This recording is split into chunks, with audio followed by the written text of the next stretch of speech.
Hey everybody, it's James here from GoodGuitarist.com, and today I want to show you how to play You Were Always on My Mind by Willie Nelson. And this one really surprised me when I looked up, because I always look up the, always on my mind chords, and I just see what comes up on Google, right? There's 16 chords on the first one that you see, and this song definitely doesn't have that many shapes. Maybe if you analyze exactly what the piano's doing and you come up with something like that. But honestly, all it takes is I think 6 chord shapes. Let's just take a quick look at what we're going to be playing today. Maybe I didn't treat you quite as good as I should.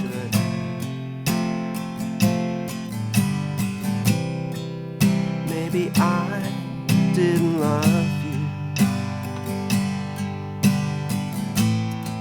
quite as often as I could have. Little things I should have said and done,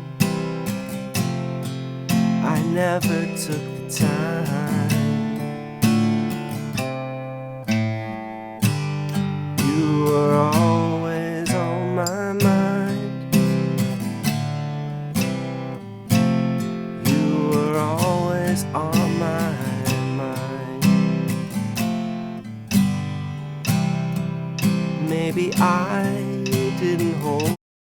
So, we're going to teach you some strumming and chord stuff, and then I'm also going to pop in a few bass lines and, chord subs, just some stuff to kind of challenge you if you are, if you're down for it. Let's get started with the chord shapes. And by the way, if you're not familiar with the basic chords, I have a free ebook. I'll put a link to that in the corner. It'll help you with everything. It's free for all my subscribers. Go check that out. We start off with a C chord. And then we're going to go to G, and I've been playing G like this for this tune. Since I'm coming from the C chord, it's so easy to just move these 2 fingers up and then add your pinky to the thinnest string. You don't have to do it that way. You can play the other way with 4 fingers, whatever you like. So we go from C to G, then to A minor, and if we're in this version of G, it's really easy. We just move our middle finger, and then we can make the A minor shape. So I'm on G, I move my middle finger to the D string, 2nd fret, and then I pivot off of it. And then here we go to A minor / G, or C over G, whatever you want to call it. And that just means we take our A minor chord, we put our ring finger down to the 3rd fret, the thickest string. You might have to readjust a little bit, arch your fingers forward. And then we go to easy F. And for that one, I've been leaving my index finger down pretty much this whole time. So I leave my index down, and then I can make my easy F chord.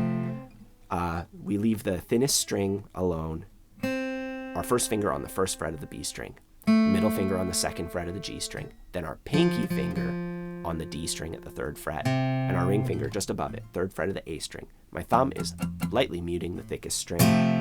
Not required, but definitely helps. Before we move on and learn any more of this, let's just write down what we have so far. You can see here I have a chord grid, that's what I call it at least, and we play each chord symbol for 4 beats. So we do, see there's 2 C chords, 1, 2, 3, 4, 1, 2, 3, 4, then we switch to G, and I recommend counting out loud 1, 2, 3, 4, downstrokes only on these chord shapes. That's an amazing exercise. It's going to help you out so much. Later on, I'll fill this thing out and you can do it for the whole thing, so stay tuned for that. In the meanwhile, the last 2 chords, when we repeat this, we're going to play D7 there instead. And we're coming from this A minor / G chord. Our index finger stays down once again. My middle finger goes on the 2nd fret of the G string, and my ring finger goes on the 2nd fret of the thinnest string. You can see I have that written out. That's the entire verse. Before we go too far, if you need to, you can pause the video and you can strum downstrokes through all that. Let's add the strumming pattern and play the entire verse. We're going to break the song down into chunks. It makes it a lot more manageable. I like to play, that is down, root, down, down, up. I'll do it slowly.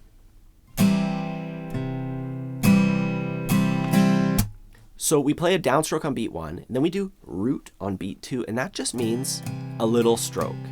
It kind of adds more of like a bass line element to the pattern. Instead of just a full stroke, we just get the thicker strings. Then on beat 3, another full downstroke, and on beat 4, a down up. So each component of this pattern is actually pretty simple. It's just a matter of counting out loud, saying it out loud, going down, root, down, down, 1, 2, 3, 4. And if you need more help with this, I have a whole lesson dedicated to it. I'll put a link to that in the corner. I think we go over the 3 most common patterns in that lesson. So you can check that out. And we're just going to play the strumming pattern one time for every chord shape, except that little bit at the end there with the F, G that are right beside each other. We're just going to play down, down, up on each of those. So kind of like the second half of the pattern. So on F we go down, down, up, and then on G, down, down, up. I'll just play it just so you can see it in context. I'll just back up a little bit.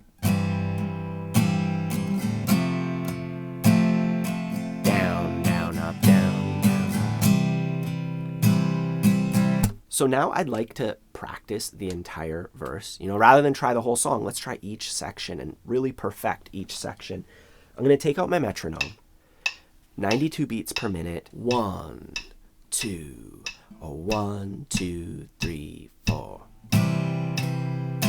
Maybe I didn't treat you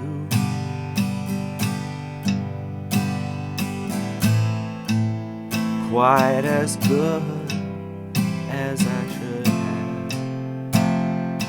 Down, down, up, down, down, up. Maybe I didn't love you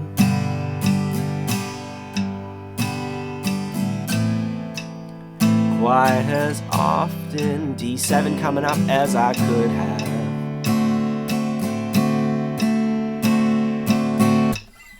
Cool. Now we have the pre-chorus and chorus, which are about just as long as the part that we just played.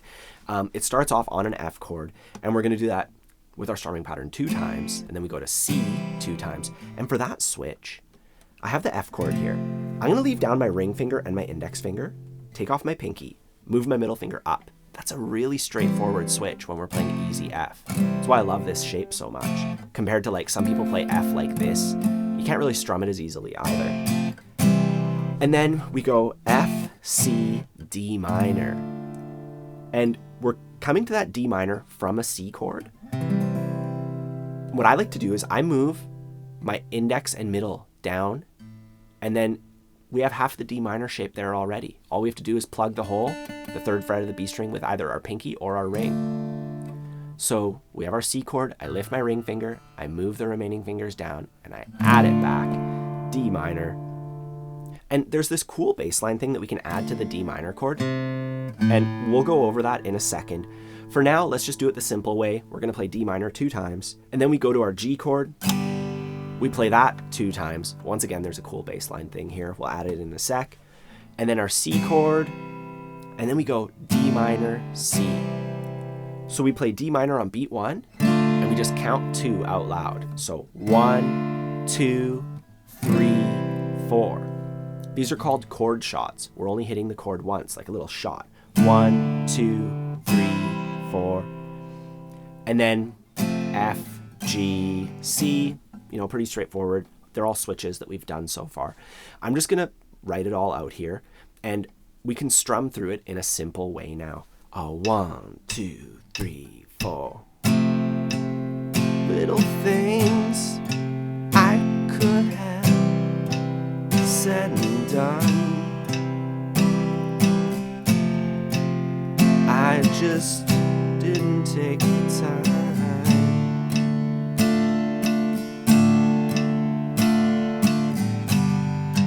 You were always on my mind.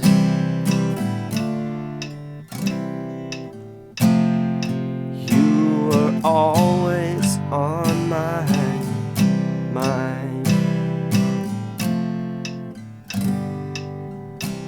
Yeah, I forgot to mention on F to G, we also do that 1, 2, 3, 4 timing thing.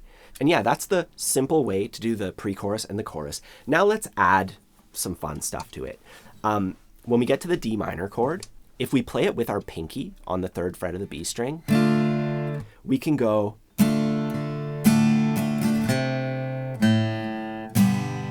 break into the chorus.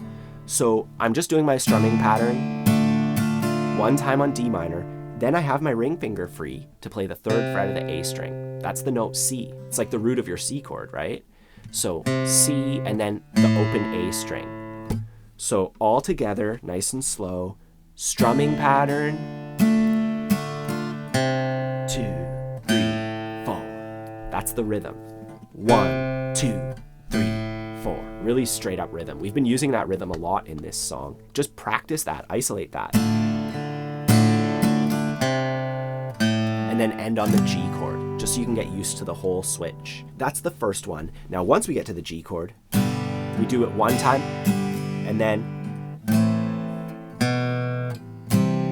so I go strumming pattern, then on the A minor chord, I just do a downstroke, 1, 2, and then I play the 2nd fret of the A string, 3, 4, and I get into my C chord.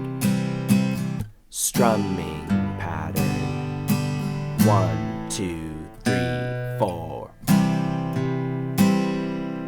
And that just spices it up a bit, you know, adds some of that missing element that the piano is really capable and easy to do that with. So I'm just going to play through this version now. 1, 2, 3, 4. Little things I should have said and done, I just never took the time. You were always on my mind. And it's the same from here. Now, there's one other dominant section of this song. That's the tell me. And for that one, I think we just have one new chord shape. We start off on C, and we're going to play each of these chords we're going to do the strumming pattern once per chord shape. Really simple in that way. C chord, and then we go to G over B, and for that, you just play a G chord, but you don't use your middle finger. You can kind of put your index finger a little bit higher to mute the thickest string. And this is that 4-finger version of the G chord. So C, you use that muscle memory for switching to G, but you don't put your middle finger down, and then A minor. You can also do it this way, with your middle finger on the 2nd fret and then your pinky on the 3rd fret of the B string, sorry. And if you want to learn a song that does that, Landslide by Fleetwood Mac. We just go like that, C, then G over B using that fingering, A minor. I'll put a link to that in the corner if you're interested. Either way, this progression is really straightforward. You can just see it written down there. I'm going to play through it with the strumming pattern, nice and slow, with my metronome. 1, 2, 3, 4. Me.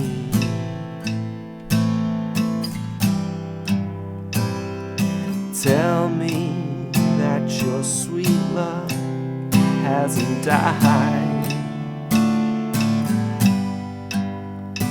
Now give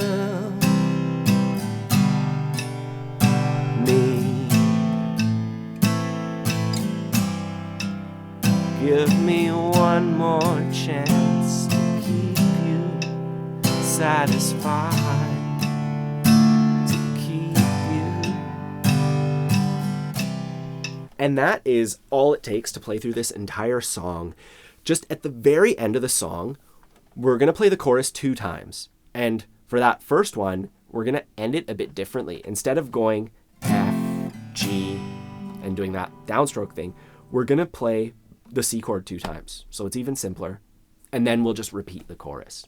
So the last line of that chorus will be like, you were always on my mind. Let me just hold the C chord. Then we go into G. You were always on my mind. And that is it. If you want to play through the entire song with me, I have that on my Patreon page. I'll put a link to that down below. And don't forget to check out my free ebook. I also have a beginner course, Learn Guitar Once and For All, which is designed to get you to the point where you're confident strumming a song like this, where your chord switches are smooth and instant, where your strumming feels solid. It's a lot about strumming, like half the course. You know, we'll learn how to play the blues and do some fun stuff too. If you want to check that out, I'll put a link to that in the corner and down below in the description as well. Otherwise, don't forget to like and subscribe if you enjoy learning guitar with me. Have a fun time practicing, and I'll see you soon.